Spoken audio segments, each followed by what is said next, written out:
Salut la Grizzly Family, j'espère que vous allez tous bien. Aujourd'hui, je reçois une personne qui est spéciale, spéciale, vraiment, aussi bien dans mon cœur que dans ma vie. C'est un frère, homme de cœur, homme d'honneur. Oui, oui, oui, danseur, loqueur, intervieweur, lover. Non, je rigole. Non, ça me fait vraiment plaisir de le recevoir. Pour une fois, on va parler de lui parce qu'il est fort pour parler des autres. Mais aujourd'hui, on va inverser les rôles. Je vous présente l'homme que l'on nomme, enfin l'homme que mon fils nomme Tonton Joe Biscuit. Biscuit. Joe Biscuit, comment ça va? Bah écoute, déjà, merci pour l'intro. Après, on ça c'est déjà, mais non, non, très content de participer à ton émission. C'est vrai que ça fait bizarre d'être dans cette position-là. Pourtant, on se connaît, hein, mais c'est vrai que c'est chelou.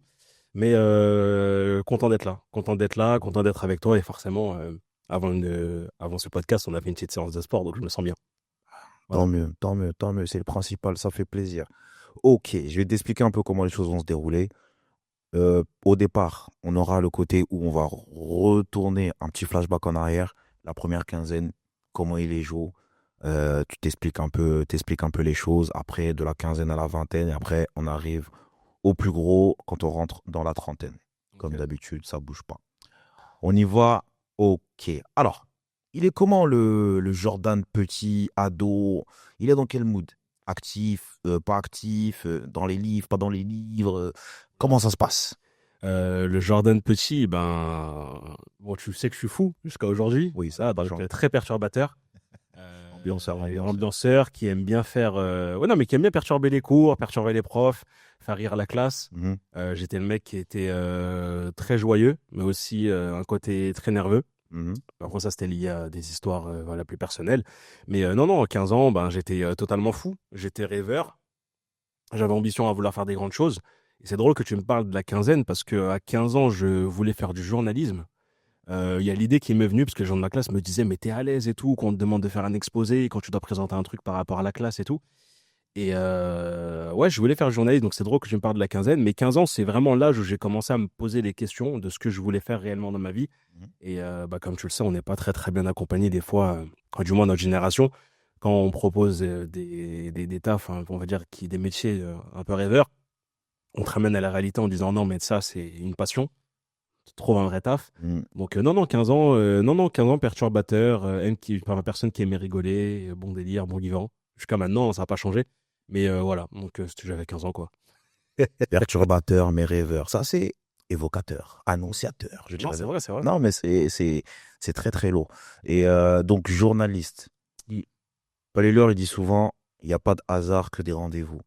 C'est vrai. On y reviendra un peu plus tard. Mais finalement, tu n'as jamais été si éloigné de cette ambition finale qui est née. Euh, donc, tu es dans la quinzaine, donc tu dis perturbateur, rêveur et tout. Est-ce que tu es sportif à ce moment-là? Est-ce que tu fais des choses, des activités extra-scolaires, comme on disait à l'époque? Bah après, comme tout le monde, je pense qu'on c'était le foot à l'époque. À Ouais. l'époque, il y avait les tournois de quartier, tu devais défendre tes couleurs. Tu vois, ça, c'était ça, je sais que c'est les meilleurs matchs que j'ai pu faire parce que quand tu avais, par exemple, je prends l'exemple de Stein, quand on jouait contre le Vieux Stein, quand on jouait contre le Moulin Neuf, Mm. quand on jouait contre le Clos, quand je jouais contre Allende, parce que tu vois, non, c'est voilà, tu vois, où tu as grandi. Et voilà, vu que moi j'ai grandi au Prévoyant, Instinct. Et non, non, non, c'est ouais, à côté, ce que j'ai fait, c'est beaucoup de foot. La danse, en fait, parce que pour revenir à la danse, parce que c'est vrai que je suis danseur, même si on va dire que j'ai arrêté, on va dire, depuis 10 ans, mais en vrai, ça se perd pas. Non, non, ouais, donc j'étais danseur déjà, mais je me prenais pas au sérieux, ben, pour la simple et bonne raison, pour aussi revenir sur le point de journalisme, c'est que à cet âge-là, quand tu parles à ton entourage, tu sais, de tes rêves que tu as envie de réaliser et tout ça, les gens, en fait, ils croient pas en toi. Mm. En fait, ils te cassent en disant, mais tu crois vraiment que toi, tu vas finir journaliste, ou tu vas atterrir sur tel plateau, telle chaîne, etc. Mhm. Et c'est pour ça que l'idée, en fait, elle est vite partie de ma tête. Par contre, la danse, c'est vrai que moi, j'étais aussi le mec qui dansait tout le temps, tu vois. Genre, dès que j'avais une pause, je dansais, à la récréation, je dansais, en cours, je dansais. Même quand j'étais assis, je faisais des mouvements, etc. Et c'est vrai qu'à un moment donné, les gens de mon quartier m'ont poussé, ils m'ont dit, ah, bah, tu devrais hein, peut-être faire de la danse et tout ça, tu vois, et enchaîner. Et à l'âge de 16 ans, donc c'est l'année où je rentre, si je me trompe pas, au lycée, Ouais, je crois que c'est ça, c'est 2009. Quand je rentre au lycée, non, c'est 2008 ou 2009? Ouais, en gros, c'est entre 2008 et 2009. Parce que je me rappelle, parce que tu rentres, entre guillemets, septembre 2008, je suis rentré au lycée. C'est ça. Et on va dire mars 2009, je décide de me lancer dans la danse. Je vais à une compétition que pas mal de danseurs connaissent, qui est une compétition très connue, qui est le Juste Debout. Et c'est là-bas qu'entre guillemets, je découvre que j'ai vraiment, vraiment une vocation, enfin que j'ai quelque chose à faire là-dedans. Et là, en fait, je me rends compte que je suis dans mon élément, dans mon univers. Donc, tu vois la scène en plein milieu de Bercy. En plus, si je ne me trompe pas, c'était la deuxième année que c'était à Bercy, le Juste Debout, parce qu'avant, c'était à Coubertin. Ok. Donc, c'était beaucoup plus petit, Oui. mais toujours aussi rêveur, parce que moi, j'avais toujours rêvé de le faire à Coubertin, enfin, de faire cette compétition à Coubertin, mais j'ai pas pu la faire parce que maintenant, c'est à Bercy, vu que Bruce Kanji, à qui je fais une belle dédicace, il tombera un jour sur cette vidéo, qui a fait cet événement, qui, moi, en tout cas, a beaucoup d'ampleur et beaucoup d'importance dans mon cœur, parce que c'est quelque chose qui m'a fait rêver depuis que je suis tout petit. Et ouais, et en fait, 2009, donc mars 2009, je me dis, la danse, c'est fait pour moi. Et à ce moment-là, je commence à me dire, bah, faut que je fasse toutes les démarches, toutes les causes pour pouvoir devenir danseur. Et en parallèle, il y a une histoire aussi personnelle qui a joué, mais on prendra le temps d'en parler peut-être après. Ça marche, ça marche, ça marche. Alors, juste pour recontextualiser un peu, le Juste Debout, si tu me dis si je me trompe, c'est l'équivalent, on va dire, en termes footballistiques, de la Coupe du Monde, C'est un peu de ça. la NBA. Voilà. En gros, En c'est tout cas, de la vraiment danse le debout. meilleur. Ouais, de la danse debout, ouais. C'est ça, Là, maintenant, il y a beaucoup plus de compétitions qui sont arrivées, qui ont aussi la même importance. Mais on va dire vraiment dans l'aspect d'une compétition, c'est vraiment, parce qu'en gros, voilà, il y a plusieurs sélections dans plein de pays et chacun représente le pays, en fait, dans lequel il a gagné. Donc, en gros, tu peux avoir un France-Japon, France-Corée, c'est ça. France-Afrique du Sud. Voilà. Ouais, donc, tu as vraiment les meilleurs des meilleurs qui vont se C'est ça. monter là. Généralement, c'est les meilleurs qui sont dans cette compétition-là et moi, j'aime la bagarre. Donc, plutôt de se battre physiquement, Ouais, la danse, tu vas te perdre. voilà. Ok, Donc, voilà. ok, ça marche. Donc, 2009, tu rentres dans la danse. Comment est-ce que les premiers pas ils se font? Comment tu le sens? Est-ce que c'est dur? Est-ce que c'est pas dur? Enfin, t'es dans quel mood à ce moment-là? Alors au début, ce qui s'est passé, bon, pour revenir à l'événement qui a tout changé et qui m'a vraiment propulsé dans la danse, bon, comme je t'avais dit, en mars 2009, je vais à ma première compétition du Juste Debout. Mhm. C'est mon premier amour, donc du coup, qui m'avait payé la place. Elle est partie gratter de l'argent à sa mère pour me le payer parce qu'elle savait que j'étais un passionné et tout ça. Et en fait, au mois de juin, rupture entre elle et moi, mais une rupture, voilà, forcément, c'est le premier amour, donc ça reste quand même dur. On s'est séparés pour des raisons, voilà, qui nous regardent. Et forcément, bah, je suis pas tombé en dépression, mais je me suis dit, bon, la déception que j'ai eue, ou le dégoût que j'avais, ou la tristesse que j'avais par rapport à cette rupture, fallait que je la mette dans quelque chose. Donc, on va dire juin 2000, ouais, donc juin 2009, on met fin à cette histoire. Je me dis, bon, ok, maintenant, il faut que je me mette à fond dans la danse et je me donne un objectif en me disant, Joe, tu dois te mettre dans la danse, il faut que tu deviennes un des plus grands danseurs de tous les temps. Enfin, vraiment, j'étais parti dans cet objectif-là. Je commence un peu à me renseigner. Je vais à un premier cours sur Paris avec un danseur qui s'appelle Stiga, qui est un ancien, je dirais même un des pionniers, parce qu'il est là depuis très très longtemps. Mhm. Donc je vais à son cours et je lui explique voilà, que moi je vise de devenir danseur, ou est-ce qu'il y a un endroit où on peut aller s'entraîner et faire des choses. Il m'a dit, bah, il y a la Défense, justement, tu peux aller t'entraîner, il y a un espace qui s'appelle la Coupole. J'ai trouvé ça drôle parce que la Coupole, c'est aussi un mouvement qui existe dans le break. Donc j'ai dit, il m'a dit, je peux aller t'entraîner là-bas. Donc du coup, de juillet 2009 jusqu'à septembre 2009, je crois qu'il y a juste un seul jour où je suis pas parti m'entraîner. Ok. Tellement j'étais déterminé, tellement j'étais pas bien, tellement j'avais besoin d'extérioriser entre guillemets cette peine, cette tristesse. Donc ouais, quand t'arrives, c'est surprenant parce que tu vois en fait tous les styles de danse quand t'arrives. Voilà, donc principalement t'avais du popping, locking, house dance, t'avais aussi du break, Mhm. t'avais du hip-hop new style. Et du coup, bah, en fait, c'est bizarre parce que t'arrives, tu vois des gens en fait qui s'entraînent là, mais c'est des personnes que tu regardes sur YouTube. Tu te dis, ah ouais, truc de ouf, il est là, etc. Tac, tac. Donc au début, tu dis, bon, bah faut que je m'entraîne. Donc au début, ben voilà, tu arrives avec ta sono, tu t'entraînes. Et moi, en fait, vu que j'étais tellement en fait dans ma mission, je sais, je regardais pas ce qu'il y avait autour de moi. J'étais en mode, j'avais qu'un objectif, c'était de devenir le meilleur. Donc je m'entraînais. Donc au début, c'était dur parce que forcément, quand tu es débutant, t'as pas des mouvements aussi fluides que quand tu es professionnel. Mhm. Donc tu as beaucoup le regard de l'autre, beaucoup le jugement. Mais ça, à ce moment-là, c'était une force. C'est-à-dire que moi, je me suis dit, c'est pas grave, les gens, ils peuvent juger et dire ce qu'ils veulent. Moi, je sais qu'à un moment donné, ils vont finir par me respecter parce que je vais m'entraîner tous les jours. Et du coup, voilà, donc les premiers pas, ça a commencé comme ça. Et puis après, je me suis entraîné pendant plusieurs années. Et je me rappelle même qu'il y a des mecs, à un moment donné, ils m'avaient vu m'entraîner pendant longtemps et ils me regardaient, ils me disaient, toi, tu débutes comme un ouf. Il a dit, dans pas longtemps, je pense, tu vas déjà atteindre le palier de pouvoir faire un juste debout Mhm. et tu vas être un des meilleurs. Parce que vu comment tu t'entraînes, comment tu te disciplines, tu vas être un des meilleurs. Mais moi, je m'entraîne avec le sourire. C'est-à-dire que moi, j'étais en mode un petit peu un flemmard, mais déter. Ok. Voilà. Ok, non, c'est archi intéressant. Et justement, à quel moment tu t'arrives dans la période où là, je peux le faire, là, je peux faire le Juste Debout? Est-ce que ça vient tout de suite ou t'as attendu un peu avant, t'as laissé couler le En temps de fait, bien t'entraîner, le temps de bien être prêt? En fait, moi, j'ai attendu parce que j'ai fait. Je sais pas si c'est une erreur ou si c'est quelque chose de bien que j'ai fait. C'est que moi, je me suis dit, bon, je me sens pas encore légitime de le faire. Je le sentais pas. T'as vu, pour arriver à un juste debout, moi, si j'y viens, je voulais pas venir juste pour faire de la figuration. Je voulais Mhm. venir pour tout casser. Et du coup, j'ai préféré m'entraîner plus longtemps. Donc, j'ai commencé en 2009. 2010, je me suis dit, on m'a proposé de faire le juste debout. J'ai dit non, je me sens pas encore prêt. Il faut que je continue encore à m'entraîner, toujours dans cette discipline déterminée, etc. Et c'est 2011 où je fais mon premier juste debout. Je tente les présélections en Suisse. Je perds en finale Ok. contre des lockers. Enfin, c'était à ce moment-là, c'était les lockers du moment. C'est Morgan et j'ai oublié comment il s'appelle l'autre. Là, j'ai un trou. Mais en gros, c'était deux lockers de province qui avaient un très bon niveau, qui étaient forts. Donc, je perds contre eux en finale. Je me dis, OK, j'ai perdu en finale. Ça fait quand même plaisir. Tu te dis que tu as dansé devant des pionniers. À ce moment-là, il y avait dans le jury, il y avait des pionniers de la danse qui étaient là. Je me dis, OK, bah, l'année prochaine, je me réentraîne de la même manière et je tente le juste debout. Ok. Et là vient le moment où, dans cette année, je rencontre Julia, et qui est Funky G, que j'aime de tout mon cœur, elle le sait, c'est la famille. Je la rencontre, donc en fait, pour t'expliquer, de 2010 jusqu'à 2000, fin 2011, début 2012, Julia, elle et moi, c'était la guerre.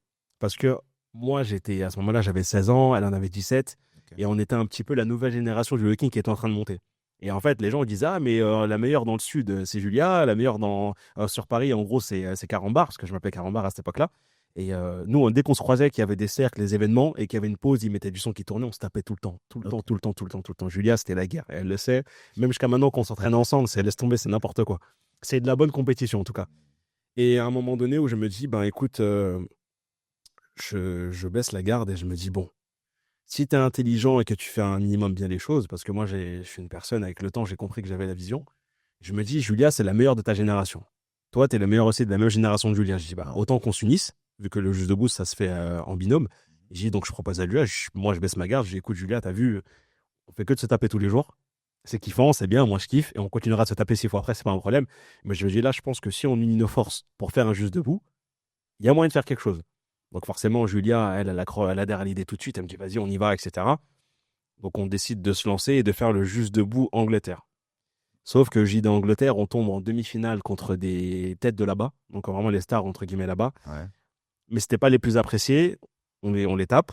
Que moi, toujours avec ma mentalité un peu street, compétiteur, etc. Donc on se tape. Et Julie, elle me calme, elle me dit, écoute, parce que tu as vu, les jurys, ils jugent pas que la danse. Dans ton comportement, si par exemple tu vas manquer de respect à la personne qui danse en face de toi, Mhm. juste pour ça, ils peuvent te faire perdre ou te disqualifier ou quoi que ce soit. Ok. Donc moi, j'arrive en étant très très chaud. Et moi, je dis, non, moi, c'est mort, je suis là pour me battre, j'en ai rien à foutre. Le mec, il danse, je le regarde même pas. Je fais déjà, c'est claqué ce que tu fais, vraiment en mode arrogant, tu vois. Mhm. Je vais me tirer, elle me dit, écoute, non, ça, faut arrêter parce que ça va donner une mauvaise image. Reste focus sur la danse, le reste, ça sera après. Sauf qu'après, on tombe contre vraiment là, les stars de l'Angleterre. Donc, Brooke, qui est un danseur qui est connu, qui est même un des meilleurs danseurs dans sa discipline en Angleterre. Et on tombe aussi, et du coup, il fait cette compétition-là avec une petite. Ok. Forcément, tu connais, quand tu danses contre une petite, elle a un petit niveau, le public, il est du côté de la petite, quoi qu'il arrive. Ça veut dire que la petite, elle fait n'importe quel mouvement, elle va juste lever sa jambe, elle fait un truc, tout le monde crie comme Ouais, si c'était un. ouais, c'est ça. Ça leur pousse. Malheureusement, Ça leur pousse. elle était pas du tout nulle, hein. Elle avait un très bon niveau, mais c'était pas. Même là, je regarde encore les vidéos maintenant, c'est pas pour le mec ou quoi, c'était pas un truc de ouf. Mais c'est parce qu'elle est jeune, voilà, donc on danse contre eux. Moi, forcément, je me mets une grosse pression. Je me dis, bon, on est chez eux, ils ont le public dans la poche, je pense qu'on va perdre. Mais moi, je donne tout. Julia, en fait, elle fait un passage, elle donne tout, elle tombe sur le son de Justin Timberlake, produit par Neptune. C'est quoi déjà le son? Même il danse devant le, Devant le 7-Eleven, là. Ouais, Voilà. même il va enfin, pour plaire à la meuf, là. Voilà, exactement. Ouais, Donc elle je tombe me sur rappelle ça. plus du titre, mais je vois très Elle bien. tombe sur ça. Moi, Julia, je savais qu'elle allait éclater le son. Donc elle éclate le son. Moi, je tombe sur un son que je connaissais pas. Mais j'ai tout donné. Et je l'ai Ok. éclaté. Tu vois, le mec, il était très fort en face, mais on gagne. Donc le public, il nous. C'est où on est claqué, etc. Blabla. Moi, pareil, je reviens avec la mentalité de City. Je dis, vas-y, qu'est-ce qu'il me parle et tout. Mais moi, j'oublie que je suis pas chez moi. Ouais, Je l'ai. ouais, c'est ça. Et en fait, le danseur en face, il est en anglais, il me dit, mais je comprends pas pourquoi il pète un plomb, pourquoi il s'énerve. Il a dit, il a gagné, pourquoi il fait tout un cinéma. Tu vois, moi, à l'époque, je comprenais pas. Avec le recul, maintenant, je comprends. Mhm. Donc, c'est là où Julia et moi, trop contents. Et on se dit, bah, on va faire notre premier jeu de bois à Bercy. Donc, en fait, c'était un rêve de gosse. Donc là, on monte à Bercy. Et waouh! En fait, tu danses devant, je sais plus c'est combien de personnes ça prend Bercy. Je sais plus si c'est 18 000 ou. Ouais, 18-20 000, je Voilà, un crois, truc en comme vrai. ça. Je crois que c'est 18 000 personnes. On monte à Bercy, on fait le tour avec le drapeau de l'Angleterre. On voit les gens qui nous applaudissent, c'est tout impressionnant. Mais vraiment, waouh! Et moi, je me dis, c'est bon, en fait, on est en train de réaliser notre rêve, etc. Et ce qui est bizarre, parce qu'en fait, je me rends compte d'un truc, c'est que, tu sais, des fois, quand tu es dans l'innocence, quand tu souris ou que tu calcules pas, que tu te mets pas de pression, tu as tendance à être à l'aise dans n'importe quelle situation, tu vois. Mhm. Et là, je me rappelle, je monte à Bercy, grave à l'aise et tout. Donc, on danse contre des Allemands. J'ai pensé à la guerre mondiale, France-Allemagne. Ouais, je sais qu'à ce moment-là, c'était n'importe quoi, mais j'étais encore dans les études. Donc, je me dis, les Allemands, il faut qu'on les chicote. Ouais. Donc, au final, les Allemands, on les chicote. Et du coup, on passe les. Donc, on fait huitième, on gagne contre l'Allemagne. Et par contre, quart, on tombe contre la Chine. Et j'avoue, on s'est fait éclater. Ok. J'avoue, on s'est fait éclater parce qu'on manquait de maturité, parce qu'on manquait d'expérience, on n'avait pas l'expérience des grosses scènes. Enfin, il y a plein de choses qui ont joué. Mhm. Donc, on perd. Donc, ouais, donc voilà, moi, dans la finalité, je me dis, j'ai perdu, c'est pas grave, je suis quand même content. Je suis monté à Bercy, j'ai mis les pieds à Bercy. Je sais que pour mettre les pieds à Bercy, c'est un truc de ouf. Surtout qu'à ce moment-là, il y avait encore du gros niveau au niveau du locking, tu vois. Donc, j'étais content et satisfait. Je sais pas si je m'écarte un peu trop, faut me dire. Non, non, Parce que c'est très bien, t'inquiète, t'inquiète. On en apprend beaucoup plus là-dessus. Ok, après, enfin, la Chine, d'un point de vue sportif, c'est très, très, très, très fort, de manière générale, tu vois. Ils mettent vraiment des choses en place pour que leurs athlètes puissent se développer, puissent être performants. Généralement, au JO, ils sont dans le top 3 en C'est termes ça, de médailles. et ouais. Et Et non, la non. danse, en fait, c'est dans ces années-là que ils ont commencé à mettre un peu plus d'argent et de thunes dans la danse. La preuve, tu as pas mal de danseurs européens maintenant qui vivent carrément là-bas. Parce que, mais après, j'avoue, en termes de cachet, la Chine, j'avoue, ils payent pour donner des cours et tout. Mm. Donc, il y a grave des danseurs avec qui j'ai commencé. Et j'ai appris que là, il y en a, ça fait 5, 6, 7, 8 ans qu'ils vivent là-bas. Mhm. Parce que forcément, il y a de l'argent à prendre en tant que danseur. Et bon, la Chine, tu as vu leur montée en puissance dans le monde de manière générale, hein. À un moment donné, ils ont mis les moyens dans tout pour que ça devienne une des premières puissances, enfin, qui rentre dans le top des premières puissances, Mm. que ça soit en termes d'armée ou en termes ou sur l'aspect financier. La Chine, Mm. ils ont mis les moyens, tu vois. Ouais, Bah ouais, d'un donc, pas. ouais, non, franchement, on s'est fait éclater. Ils ont fait des trucs acrobatiques et tout. Ah non, Je reconnais, tu vois. c'est très, Tu très. m'aurais posé la question, j'aurais dit, on n'a pas perdu. Ouais. Et ego, tu vois, mais. Non, non, on a perdu, on s'est fait bien, vraiment, on s'est fait manger. Ok. Et d'un point de vue professionnel, t'es dans quel monde à ce moment-là? Comment ça se passe les études? Ah. Comment les choses elles avancent de ce côté-là? Ben, à ce moment-là, en fait, je sais. Non, je travaillais, je taffais. En fait, je taffais. Alors, si je me trompe pas, quand j'ai commencé à faire les premières compètes, je bossais où déjà? Je sais même plus.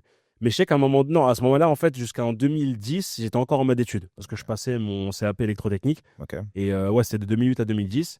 Et après, je crois que ouais, et de 2010 à 2011, je me fais une année en mode tranquille. Vas-y, je pouvais continuer le bac. J'ai dit non, je préfère aller travailler, etc. Donc, j'ai enchaîné plein de tafs. Je sais même pas ce que je faisais en 2010, je me rappelle même plus pour te dire. Parce que Mhm. tellement des tafs, j'en ai enchaîné. Donc en gros, il y avait l'aspect où j'étais un petit peu au chômage, donc j'avais plus de facilité à pouvoir voyager, danser, etc. Et vu que ma mère, elle m'imposait pas de payer des loyers ou quoi que ce soit, ben forcément, l'argent du chômage, enfin pas du chômage, mais l'argent que je me faisais un petit peu ou quoi, ben, j'en profitais pour faire mes voyages, je partais à l'étranger pour faire des compétitions.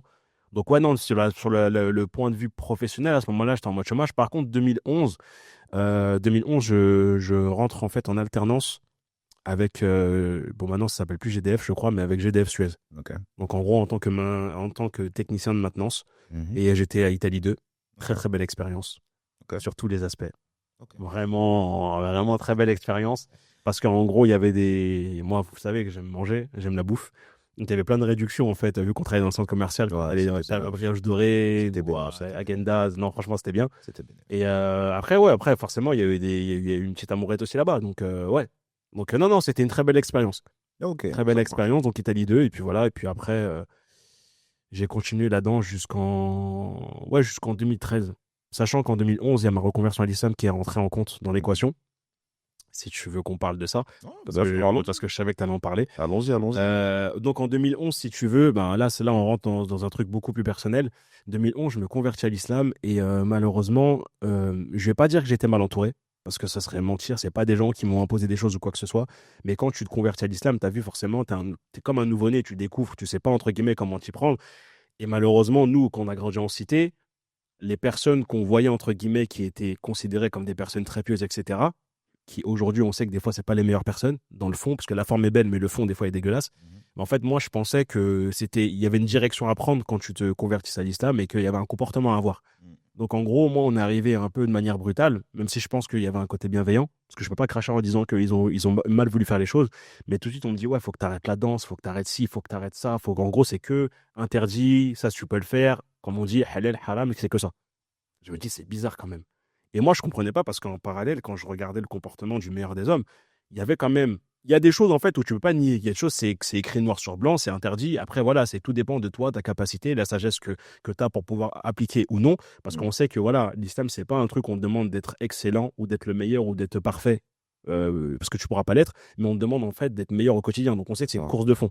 C'est pas pour rien que voilà, la révélation, le meilleur des hommes, il a eu un certain âge et tout ce qui s'ensuit. Et du coup, moi, en fait, c'est-à-dire que je commence à être perturbé à ce moment-là, entre 2011 et 2013.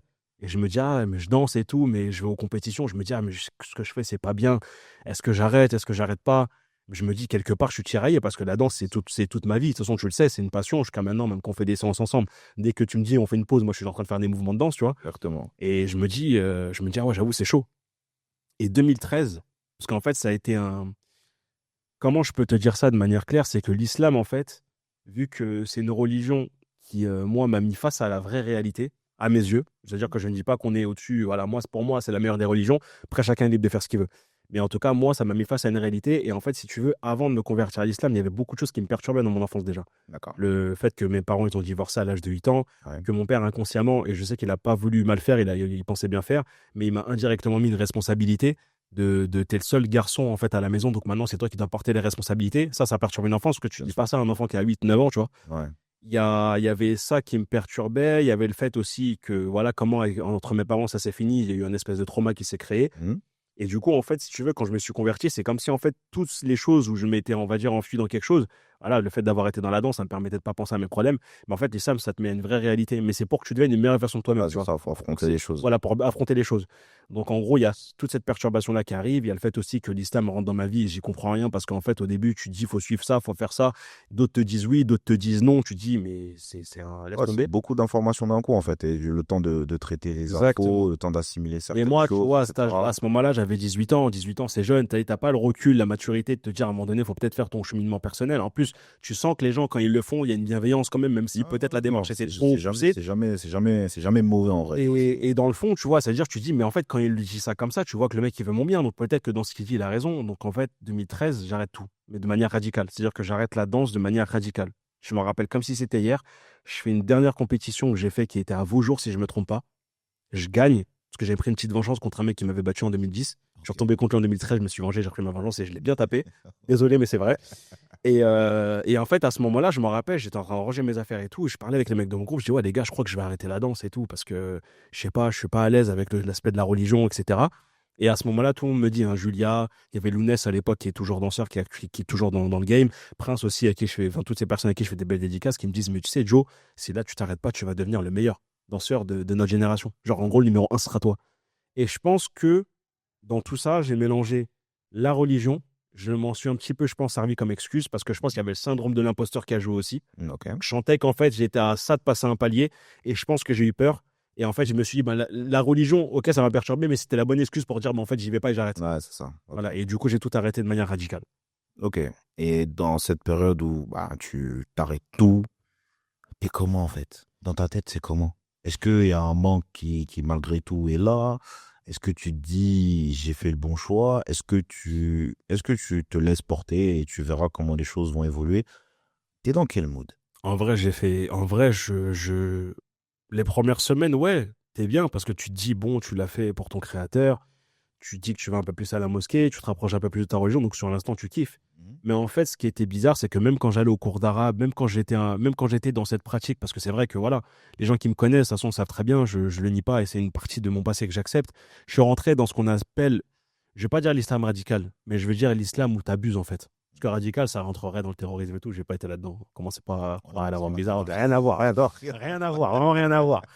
Mais en gros, je suis rentré dans le truc où t'as pas de clémence, t'as pas de bienveillance envers les gens, tu vois. Genre, Ouais, t'imposes ta religion partout où tu vas. Il n'y a pas une nuance, ouais. C'est des trucs Pas de de nuance, beaucoup de ouais. convertis ont eu, tu vois, malheureusement. Et moi, je suis tombé là-dedans, j'ai fait n'importe quoi, j'ai fait les mauvais choix. Et comme je te disais, quand j'étais dans ce comportement-là, que je traînais avec des frères, etc., je sais pas, je disais pas que j'étais hypocrite, mais je sentais qu'il y avait quelque chose qui me dérangeait. Parce que les personnes autour de moi, quand tu les écoutais, quand ils parlaient de leur religion, tu avais l'impression qu'ils avaient une surfoi, alors qu'en vrai, ils avaient tous des problèmes comme tout le monde. On connaît, on a grandi en cité. C'est ça. Beaucoup de gens, c'est le paraître devant les gens, ouais, moi, machallah, plus, mais en soum soum, ils font des trucs de ouf. Et même des fois, ils font pire que toi, mais c'est les premiers qui vont te juger quand tu vas faire un truc un peu plus minime que tu vois. C'est toujours plus facile de remettre la faute Voilà, sur comme lui. dirait Youssoupha, l'enfer, c'est les autres. Un son classique que Je vous recommande d'aller lire le texte ou de l'écouter. Pour ceux qui n'écoutent pas de musique, voilà. Au moins, lisez le texte parce que c'est très, très puissant et ça résume tout tout ce qui se passe actuellement.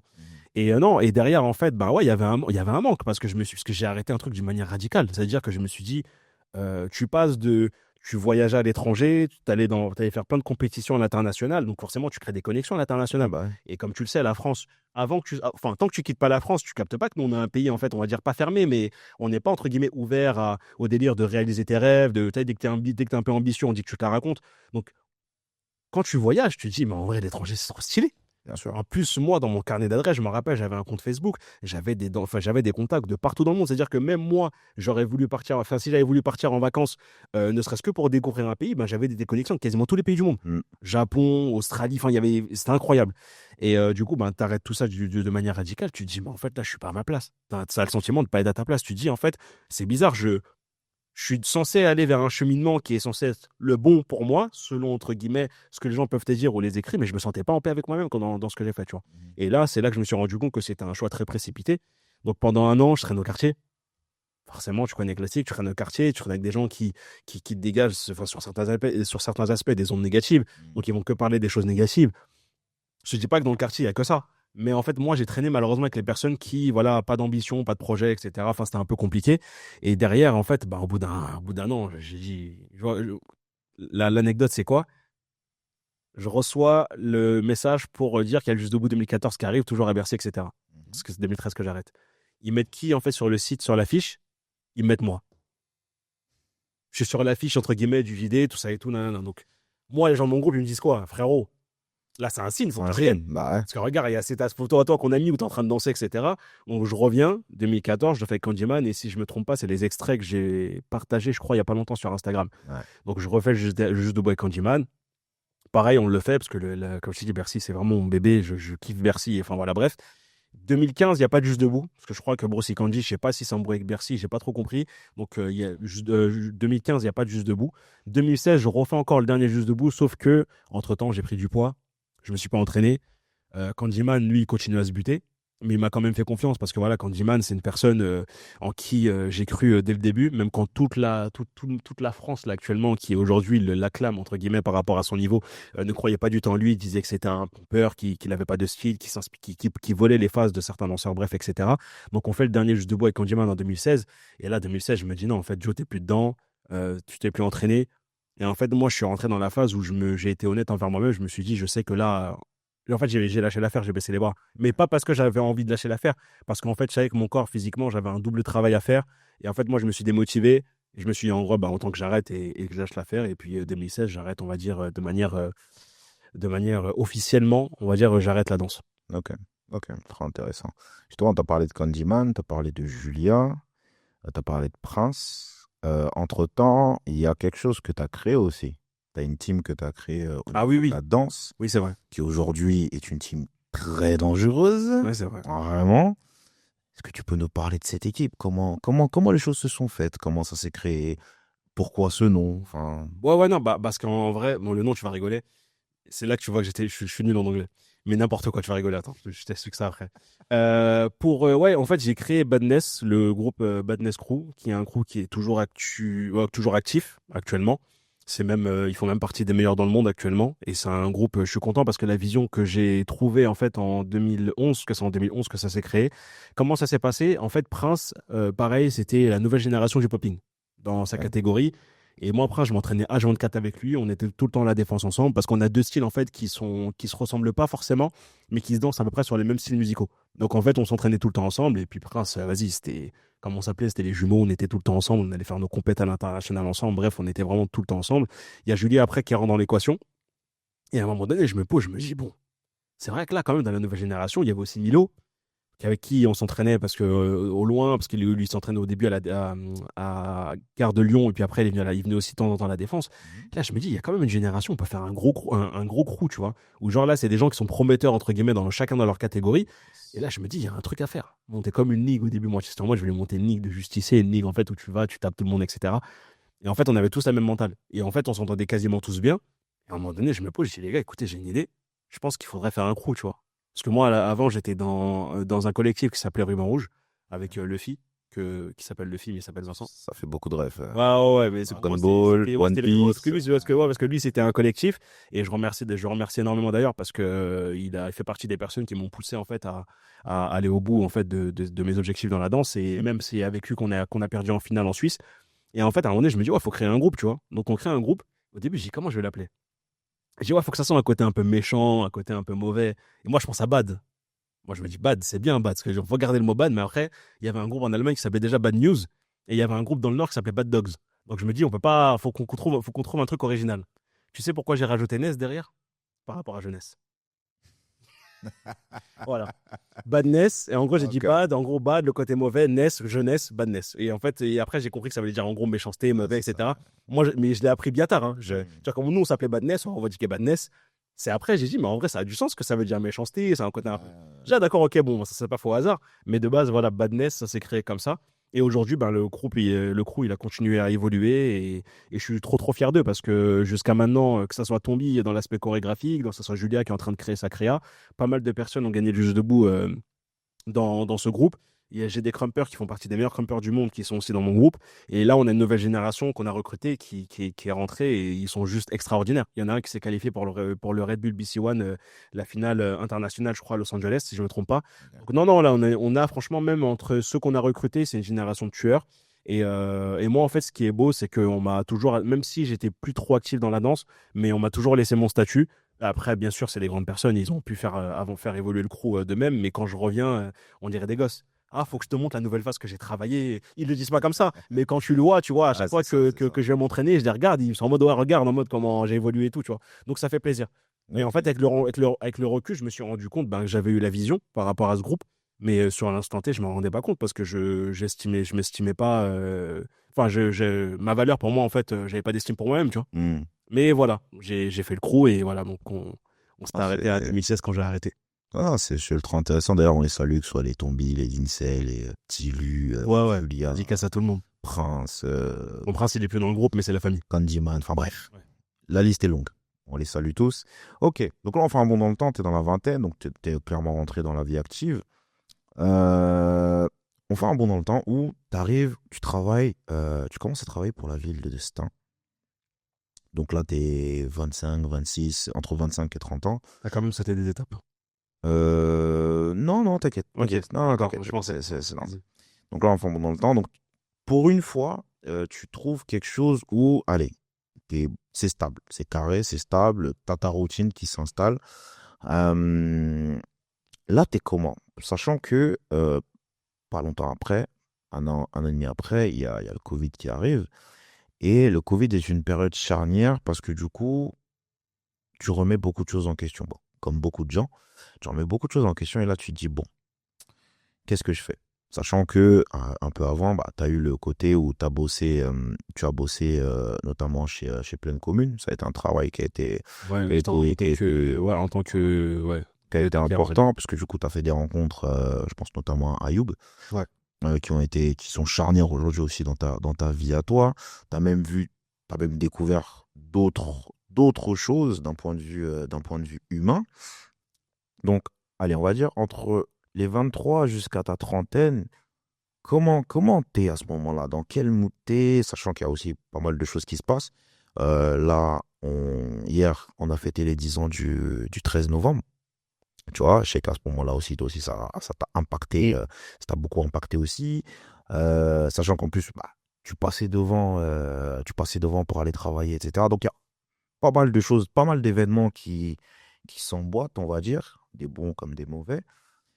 Comment tu gères ça? Comment tu vis ça? Puis forcément, tu as les questionnements aussi liés à ta foi, dans le sens où comment tu arrives à gérer tout ça? Parce que ça fait beaucoup de choses aussi à gérer, comme dirait l'autre, trop pour un seul homme.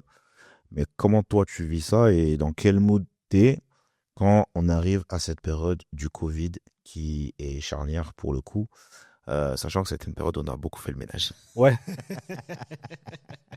Jusqu'à m'appeler Monsieur Ménage dans les stories de tout le monde. Alors en vrai, comment ça a commencé? Bon, déjà, je vais te parler du moment où j'ai commencé, entre guillemets, à donner un sens à ma vie, dans le sens où j'ai commencé à me prendre un peu plus au sérieux, même si ça a mis du temps. J'ai commencé à me relever par rapport à tout ça, parce que c'est le moment où je te rencontre, 2015. 2015, c'est une année pour moi qui a une symbolique incroyable. Parce que pour la première fois de ma vie, on va dire, je pense que il y a des amitiés que j'ai qui n'ont pas bougé jusqu'à maintenant. Je pense notamment à Nassim. Entre-temps, il y a des personnes avec qui je parle beaucoup moins. Mhm. C'est juste qu'on n'était pas destinés à être ensemble, mais je les remercie pour tout ce qu'ils m'ont apporté dans la période où on s'est rencontrés et voilà, tous les moments qu'on a partagés. Parce que c'est des moments qui ont été bénéfiques et qui ont fait la personne que je suis aujourd'hui. On va dire que 2015, c'est une année en fait où je suis très perturbé parce que, comme je te l'ai dit, j'ai été perturbé par ma reconversion à l'islam, j'ai été perturbé parce que j'ai pris conscience que j'avais des traumatismes qui étaient liés à l'enfance. Il y avait une enfance que j'ai pas vécue Mhm. parce que forcément, mon père avec cette phrase où il m'a dit à l'âge de 9 ans, c'est toi qui prends les responsabilités. Moi, forcément, j'ai le pris à cœur parce que quel enfant, entre guillemets, enfin, un enfant, quand il voit son père, il le prend en exemple généralement. Donc, C'est peu ça. importe ce que son père va lui dire, il va dire si mon père il me le dit, c'est qu'il a raison parce que c'est mon père. C'est ça. Donc 2015, je te rencontre, je commence à trouver un sens à ce que c'est une vraie amitié, à ce que c'est une personne qui veut vraiment ton bien, à ce que c'est une personne qui en fait, t'accepte avec tes défauts, en te faisant comprendre que tes défauts, ça fait partie de toi et que c'est quelque chose que tu peux pas rejeter. Mhm. Parce que toi, je me rappelle, tu étais déjà dans ce truc de développement personnel, donc on va dire que ton expérience a été un exemple à ce moment-là pour que je puisse me relever. Entre-temps, comme tu le sais, une personne est rentrée dans ma vie. Au début, ça se passait super bien. Après, j'ai été perturbé parce que voilà, je suis rentré dans une phase de dépression à cause de la situation, parce que moi, je voulais faire les choses bien avec cette personne. Une personne pour qui j'ai quand même beaucoup de respect et d'estime, ça, je pourrais pas le nier, parce que voilà, on a eu des conversations, on a eu des échanges, on a parlé de certaines choses qui étaient importantes, donc voilà.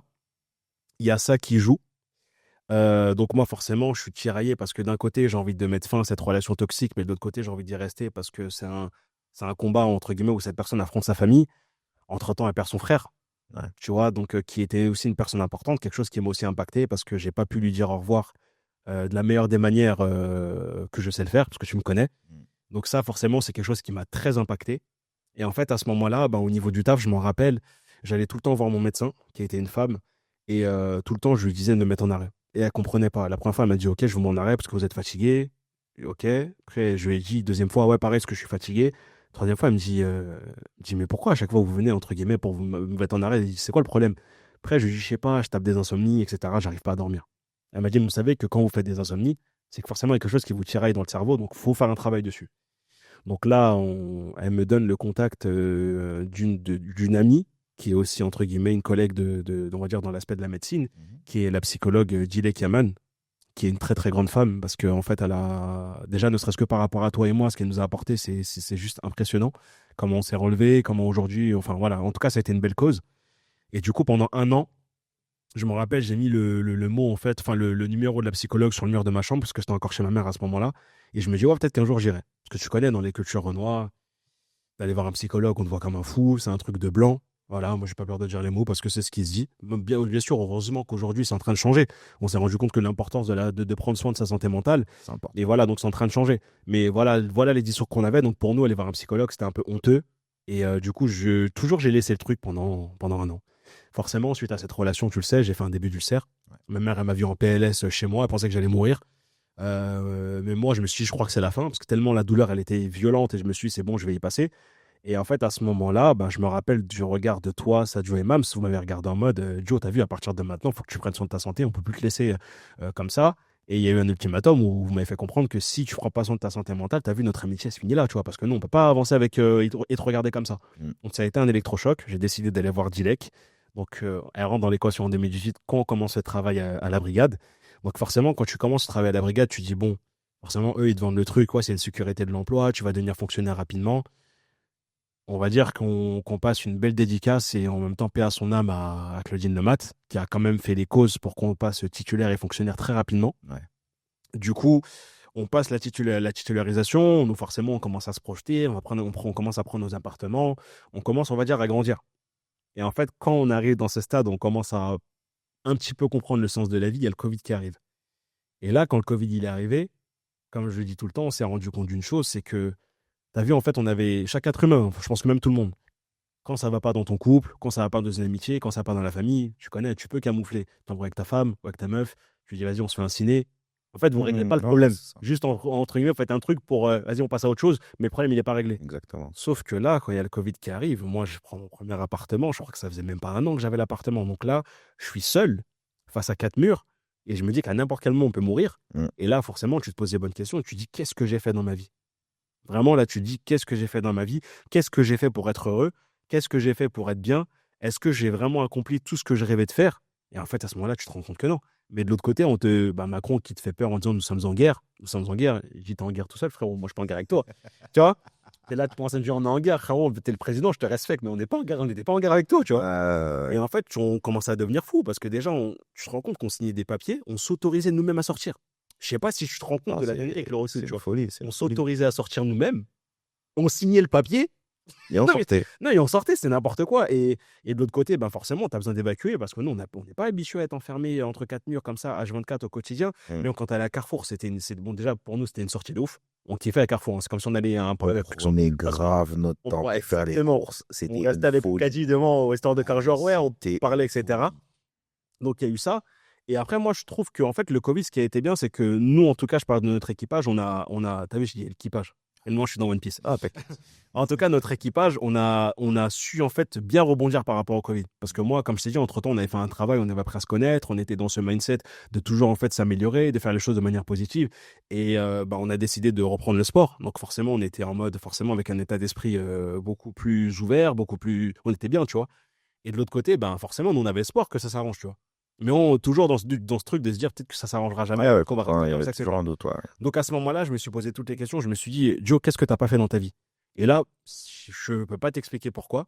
J'ai le flash où je me dis, mais quand tu avais 15 ans, tu as toujours. Et c'est pour ça que je te dis 15 ans, c'est un âge qui m'a marqué. Je me dis, mais à 15 ans, je me rappelle, dans la cour de Pablo Neruda à Stein, tu t'étais dit un jour, il faudrait que je tente de devenir journaliste. Et aujourd'hui, au début, je me suis dit, je vais faire des études, je vais passer par plein de domaines par rapport à, pour faire du journalisme. Et en fait, je me suis rendu compte qu'aujourd'hui, avec la force des réseaux, avec la force d'Internet, avec la force de YouTube, etc., maintenant, tu peux, entre guillemets, créer une chaîne, parler et faire un peu ce que tu veux. Donc, ça rentrait dans ce que je voulais faire. Et forcément, à ce moment-là, tout était fermé parce qu'on était en plein Covid. Donc, je me suis dit, 2021, j'avais lancé le premier média qui est Sanigo, inspiré de One Piece. C'est ça. Voilà. Et du coup, je me suis dit, en fait, maintenant, il faut que tout ce que j'entreprends dans ma vie, depuis ce Covid-là, je me suis dit, maintenant, tout ce que je fais dans ma vie, il faut que je fasse tout ce qui me passe par la tête. Pour moi, c'est important de le faire parce que j'ai pas envie de mourir avec des regrets et j'ai envie de mourir en n'étant pas avec moi-même surtout. Moi, c'est ça qui m'intéresse, que la mort, elle peut frapper à n'importe quel moment, mais au moins, j'avais envie de me dire dans ma tête, même si elle frappe à n'importe quel moment, et c'est forcément un moment où je m'y attendrai pas, mais je me dis, au moins, je suis toujours dans cette continuité, dans cette lignée de me dire, en fait, tu étais dans les démarches de faire quelque chose qui te rend heureux, d'aller vers un bonheur qui est peut-être éphémère, mais voilà, comme on dit, c'est pas parce qu'il y a une vie après la mort que ça veut dire qu'on doit rien faire dans cette vie et pas profiter. Voilà, donc j'ai commencé par ça, j'ai lancé ce média-là, et après, il y a plein de choses qui sont enchaînées derrière, tu vois. Ouais. Mais Sanigo, c'est avant ou après Human Muslim? Human Muslim, c'était avant. C'était avant. Mais en fait, Human Muslim, c'était un média que j'avais créé où je mettais en avant en fait toutes les marques muslimes qui existent. Enfin, du moins, des marques où les gens mettent l'importance des valeurs en tant que musulman, on doit avoir. Donc, parce que c'est des marques qui sont ouvertes à tout le monde en vrai. Ouais. Mais voilà, il y a des règles qui sont respectées, etc. Donc, je les mettais en avant parce que c'est vrai que oui. Parce qu'en fait, c'est vrai que moi, j'ai toujours été dans ce truc de rassembler. Et j'en suis rendu compte par rapport à Human Muslim. Je m'en suis rendu compte par rapport à Badness. J'en suis même rendu compte par rapport à vous. Parce que je me rappelle de Sadio Toi, exprimer vos sentiments, faire des câlins. C'était dur, hein? Waouh! Mais bon, nous c'est la caresse ancienne, nous, on est des timales, tu vois. Je suis haïtien guadeloupéen.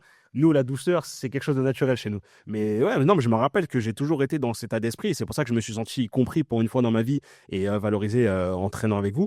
Parce qu'en fait, j'étais considéré à ma juste valeur. Et en fait, je pense qu'on s'est toujours considéré à nos justes valeurs. Parce que malgré le fait qu'on ait fait des erreurs, malgré le fait qu'à un moment donné, on ait pris des décisions qui ont pu vexer ou quoi, jusqu'à maintenant, on est toujours là, tu vois. Non, Et c'est aussi ça, en fait, grandir ensemble. Et c'est aussi ça la vie, tout simplement, tu vois. Une vraie amitié, en tout cas, oui, tu auras des disputes, tu auras des prises de tête, tu auras des désaccords. Mais si votre amitié, elle est au-delà de ça, elle est solide. Et moi, j'irais même plus loin. Aujourd'hui, moi, je sais que c'est une phrase que j'ai toujours dit. Bon, c'est vrai que je te l'ai jamais dit directement à toi. Mais quand je parlais de l'amitié que je portais pour toi, tu as vu pourtant à ce moment-là, bon, je sais pas si je peux le dire, mais à ce moment-là, tu étais chrétien. Oui. Voilà, maintenant, tu es musulman. Mais tu as vu, il y a beaucoup de gens, tu connais dans le quartier. Non, mais tu sais, tu connais, il y a beaucoup de dire, ouais, mais vas-y, le frérot, il est pas. Parce que tu sais, tu connais la cité. Raccourci. Ouais, mais c'est un chrétien, pourquoi tu traînes avec lui, blabla. Et en fait, moi, tu vois, ce qui est peut-être. Enfin, je sais pas si c'est bizarre ou normal, mais moi, en fait, j'ai toujours basé mon amitié avec toi sur l'aspect spirituel où je me suis dit, non, Serge, en fait, c'est pas juste un frère, c'est pas juste une personne lambda comme ça. c'est une personne que j'espère, et ça, je suis sincère, là, il peut en être témoin.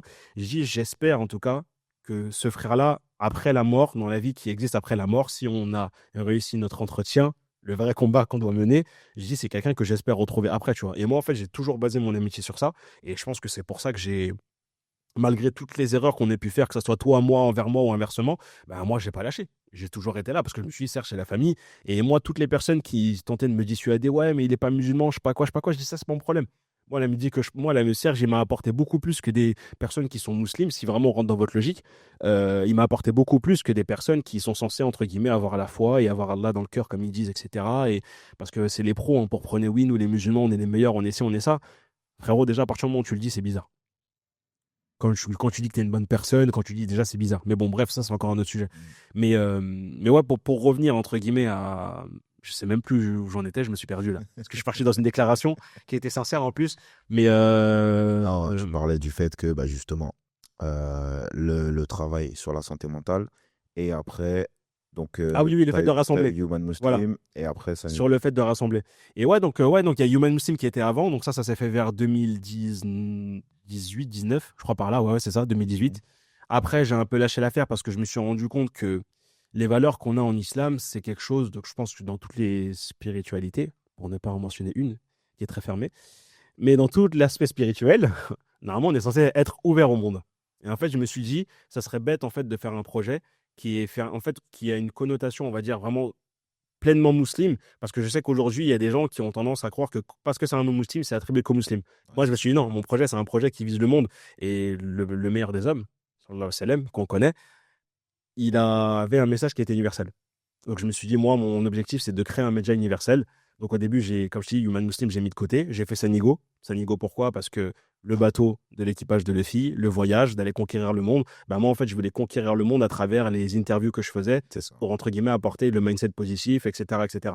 Sauf que moi, tu me connais, je suis quelqu'un, j'aime pas faire comme tout le monde. On est comme ça. Je sais que toi aussi, t'es comme ça. C'est ça.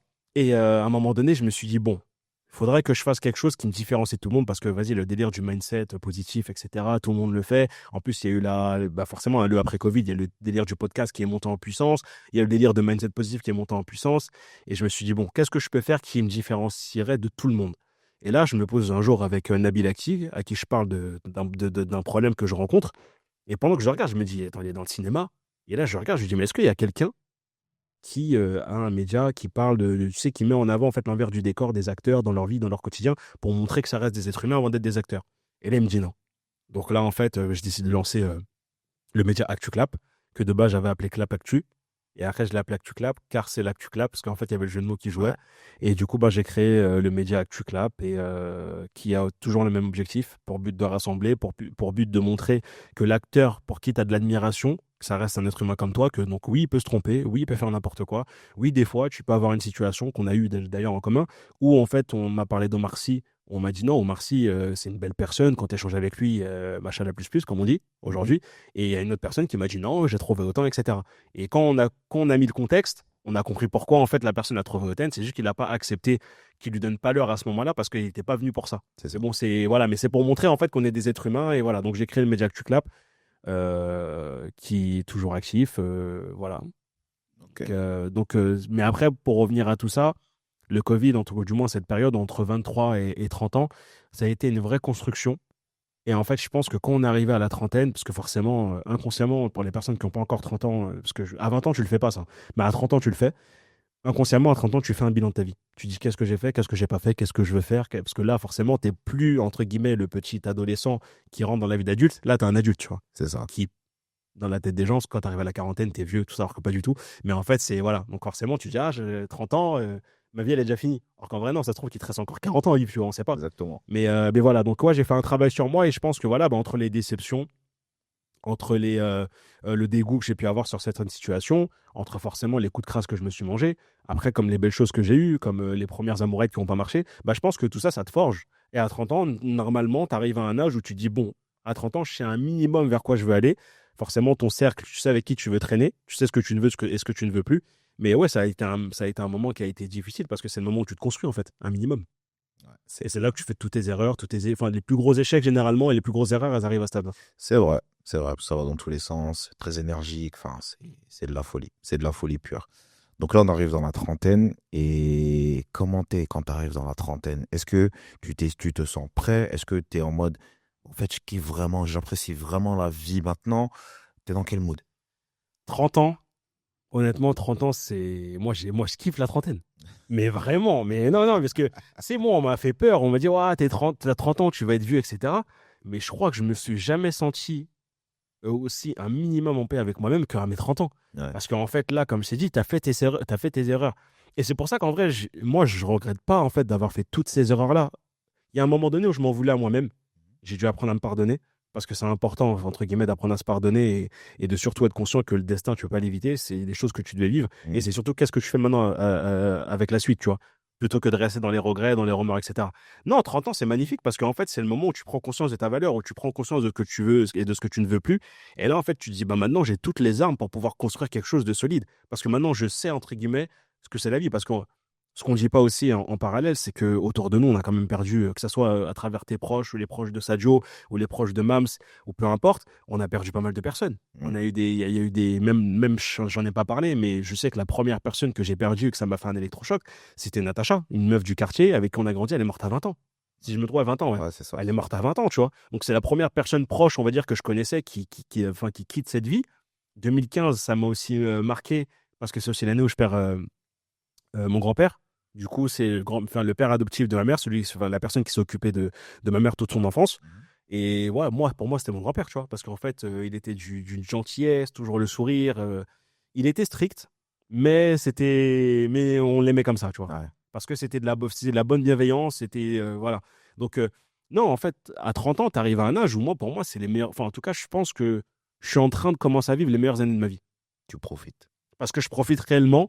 Et le Covid, en fait, ça a été un électrochoc dans le sens où, bah, en fait, maintenant, tu te dis, j'ai envie vraiment de profiter de ce que je fais et pas juste de vivre le truc pour le vivre où tu es là, tu cours derrière l'argent, derrière le taf. Non, non, non, non. C'est maintenant, quand je passe du temps avec mes potes, je profite du moment parce que je me dis que avec le Covid, on s'est rendu compte qu'on a failli peut-être tous y passer à un moment donné parce que les médias, tout le monde nous faisait peur et je pense que tout le monde était aussi en panique. Mais tu vois, en fait, aujourd'hui, maintenant, tu prends le temps de vivre. Tu prends le temps de vraiment profiter de tes proches, de profiter de ce que tu fais. Bah là, comme tu as pu le voir, depuis quelques mois, je me suis remis dans le sport, mais pour une fois dans ma vie, j'ai compris en fait pourquoi je fais du sport. Là, j'ai Mm. pas juste suivi la faille en disant je veux juste perdre du poids et avoir un corps fit et faire le beau gosse. Non, non, non, non. La santé, c'est quelque chose de trop important. Et je me rends compte que tu vois des personnes qui ont 60 ans, 50 ans, ils ont des problèmes de santé et tu te dis qu'en fait, enfin des problèmes physiques, et tu captes, tu dis juste, mais si ces personnes-là s'étaient entretenues à un certain âge, bah peut-être qu'aujourd'hui, il y a plein de choses qu'elles auraient évitées. Mm. Moi, je me rappelle, j'avais un voisin quand j'étais tout petit, mais il me l'avait dit, hein. Et c'est vrai que ça m'a marqué, tu vois, comme quoi, des fois, il y a des anciens qui nous disent des trucs, on pense on va pas le retenir, mais on comprend après. Moi, je me rappelle, j'ai mon voisin, c'était un Américain qui était de passage, et là, il est reparti, il vit aux États-Unis depuis très très longtemps maintenant. Il m'a dit, si à 30 ans, tu te reprends pas en main par rapport au sport, il dit, c'est pas que ça sera impossible après de reprendre, mais peut-être qu'après, tu auras trop de problèmes de santé qui feront que tu n'auras pas le courage de reprendre vraiment, en fait, avec un bon niveau et tout. Ouais, c'est ça. Donc là, non, moi, je suis bien, hein. T'es un homme heureux. Je commence à être plus qu'heureux. Ok. Mais est-ce qu'au final, du coup, tu parlais de l'enfance que tu n'as pas eue. Ouais. Est-ce qu'au final, tu n'étais pas en train de la vivre là maintenant? Ah, c'est totalement, mais totalement, totalement, parce que quand t'es dans l'enfance, t'es dans l'innocence, t'es dans l'insouciance, tu t'en fous du regard des autres. T'es un enfant, tu kiffes ta vie, etc.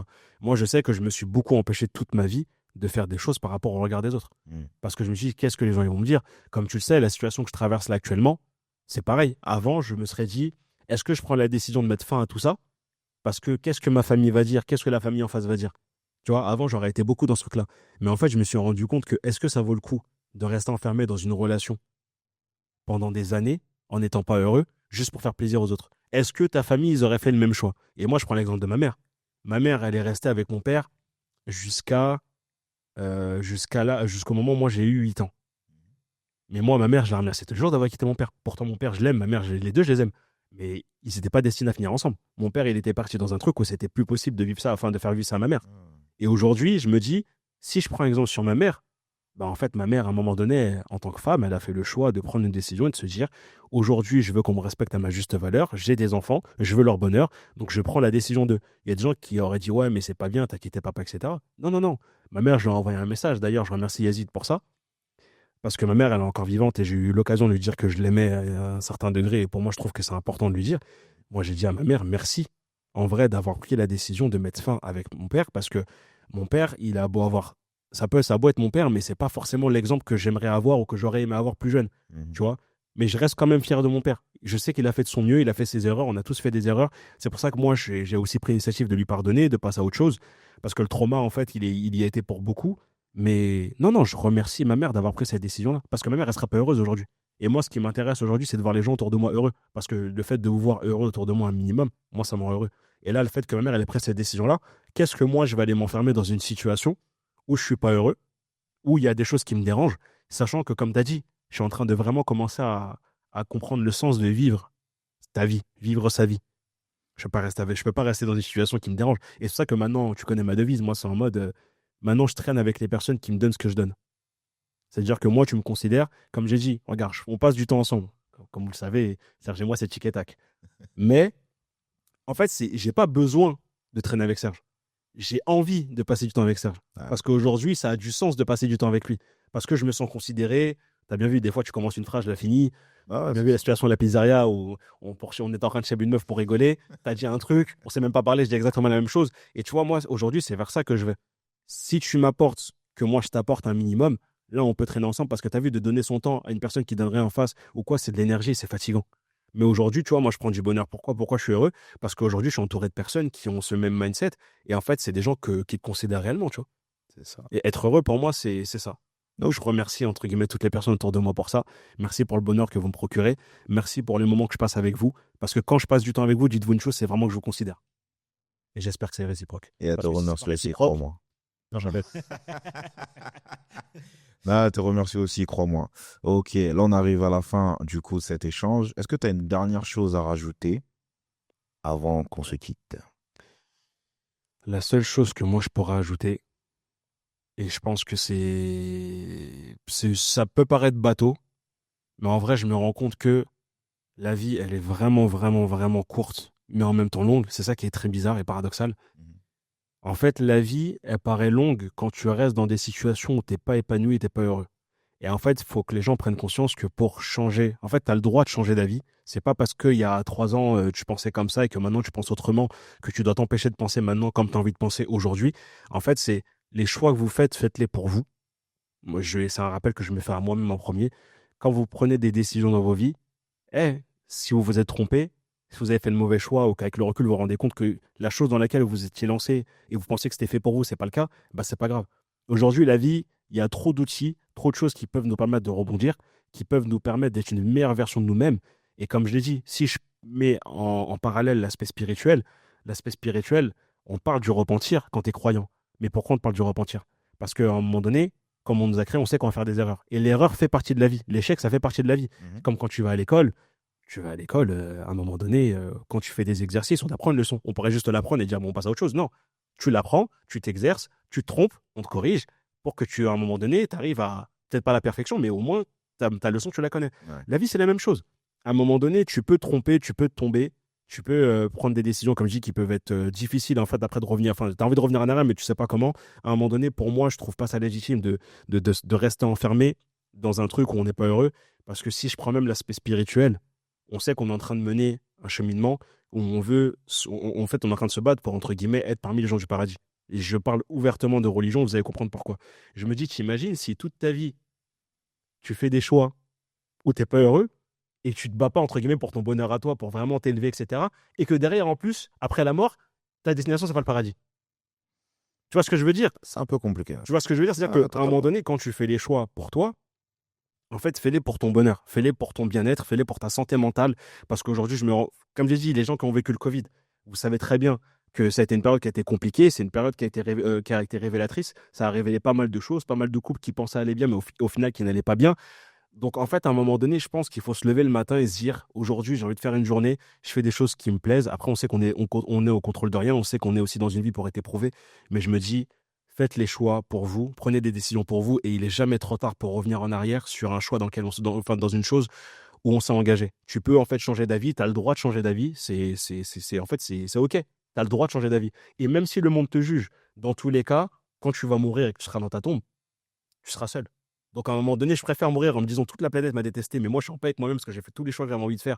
Et surtout que quand j'ai communiqué, échangé avec mon créateur, ben, j'étais en paix avec moi-même, plutôt que de rester enfermé, de se dire, bah, je reste dans un truc, je suis triste, je meurs, et en plus de ça, après, je suis pas heureux. Non, non, non, non. non.